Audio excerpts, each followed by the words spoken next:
When the alien sent to take over Professor Andrew Martin's life first came to Earth, this was his assessment of humanity. The humans are an arrogant species, defined by violence and greed. They have taken their home planet, the only one they currently have access to, and placed it on the road to destruction. They have created a world of divisions and categories and have continually failed to see the similarities between themselves. They have developed technology at a rate too fast for human psychology to keep up with, and yet they still pursue advancement for advancement's sake, and for the pursuit of the money and fame they all crave so much. Now that's not exactly a 5-star review, but interestingly enough, after he'd spent a considerable amount of time here, and after rubbing against things like love and loss and poetry and music, his assessment changed. He later wrote, "I would sit on the beach as waves crashed and retreated over sparkling sand like lost dreams. All those oblivious molecules joining together, creating something of improbable wonder. Often, such sights were blurred by tears. I felt the beautiful melancholy of being human, captured perfectly in the setting of the sun, because as with a sunset, to be human was to be in between things, a day bursting with desperate color as it headed irreversibly toward night." The situation we find ourselves in these days brings me back to my favorite novel, and this time I'm looking at it from an almost alien perspective.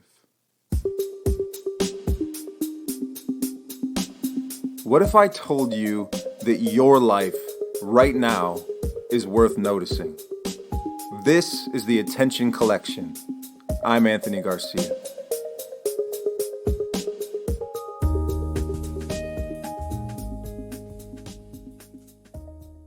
It's hard for me to put into words how much I enjoy The Humans by Matt Haig. At first, when you get into it, it's just about an alien coming to Earth to stop monumental human progress because this alien race knows something about us. We are emotionally, psychologically, and morally incapable of handling such advancement. But when you dig into the pages, you realize it's actually a love letter to the quirky, contradictory, and beautiful mess that is humanity.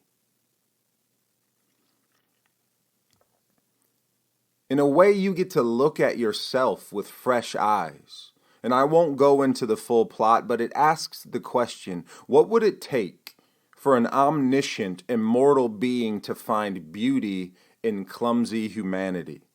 It's funny, it's sad, it breaks your heart and puts it back together more than once.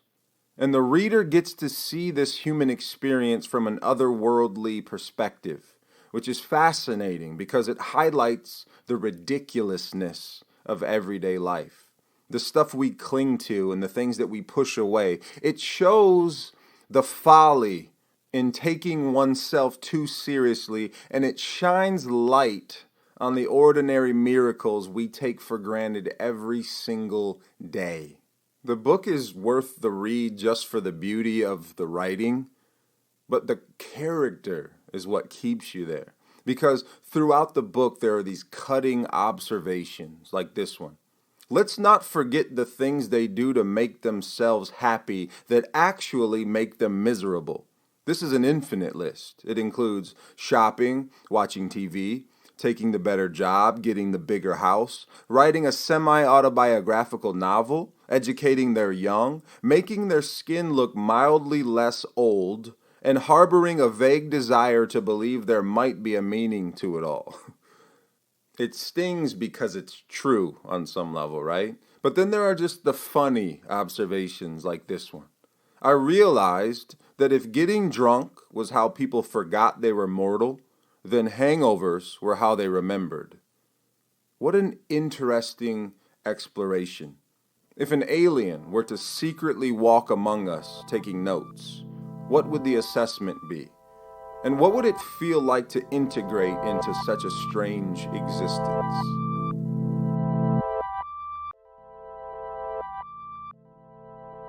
So I'll tell you why I've been revisiting this book lately. I think we're all getting a taste of that alien experience right now. Think about the uncertainty of this pandemic. The world we knew is no more. It's gone. We're standing naked on foreign ground, holding more questions than answers. Even our neighbors have taken on strange new forms.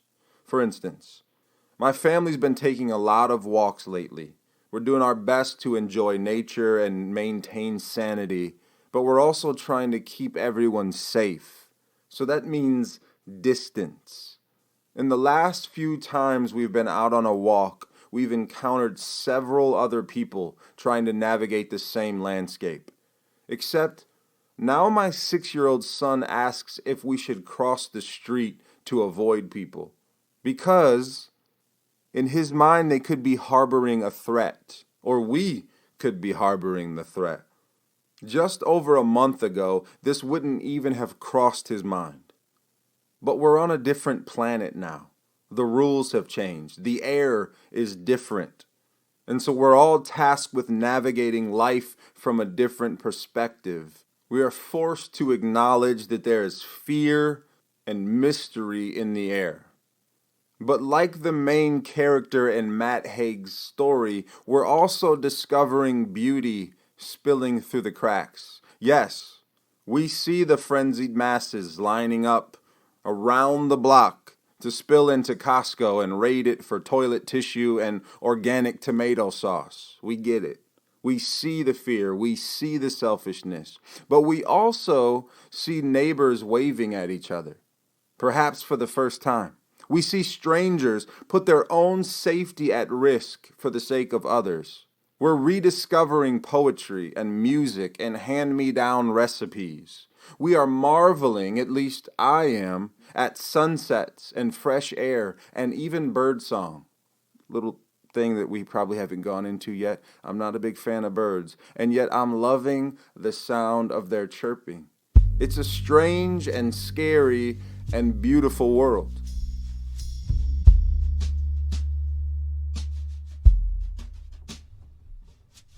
So in this book, The Humans, near the end, written from the extra-terrestrial turned human professor to his host body's son. Yes, it's a little complicated, but he's grown to love this young human very deeply. And the list is great. That's worth the price of the book itself, but I think you should take the whole thing in, honestly. And let's be honest, you probably have a little bit more time now to do that. But I just want to share some of the items from this list because I think it captures beautifully the essence of human existence. Shame is a shackle.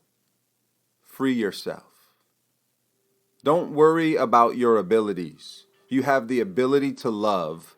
That is enough. Be nice to other people. At the universal level, they are you. Technology won't save humankind. Humans will. Be curious. Question everything. A present fact is just a future fiction. Sometimes to be yourself, you will have to forget yourself and become something else.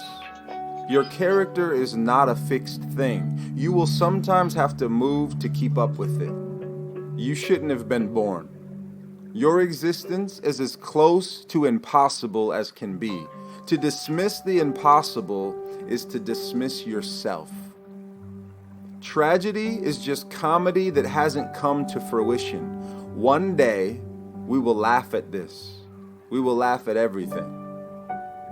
Think about that just right now in this context. Wear clothes by all means, but remember, they are clothes. One life form's gold is another life form's tin can. New technology on Earth just means something you will laugh at in 5 years. Value the stuff you won't laugh at in 5 years, like love, or a good poem, or a song, or the sky. If there is a sunset, stop and look at it. Knowledge is finite. Wonder is infinite. Don't aim for perfection. Evolution and life only happen through mistakes. Don't be afraid of telling someone you love them. There are things wrong with your world, but an excess of love is not one. You are human.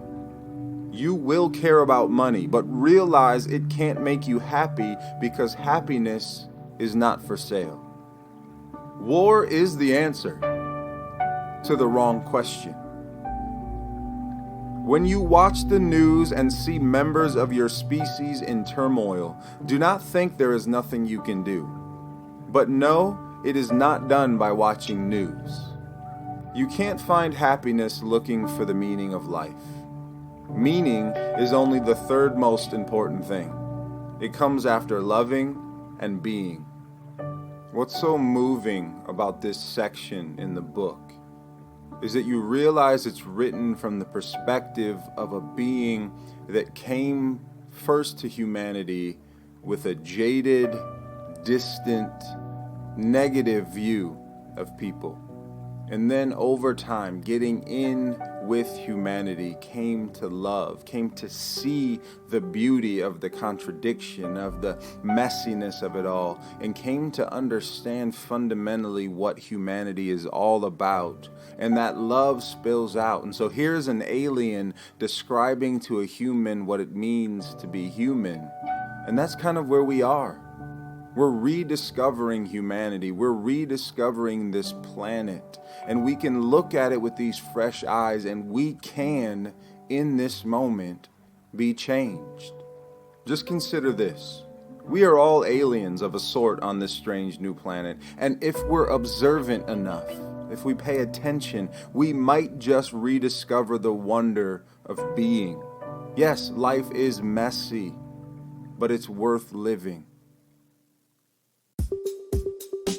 And as always, friends, if you enjoyed this podcast, share it with someone, leave a review on Apple Podcasts, and if you haven't already, connect with us on Facebook and on Instagram. In this time of social distancing, we're really trying to figure out a way to bring people together, and we've got some new ideas in the works. So join us there. Until next time.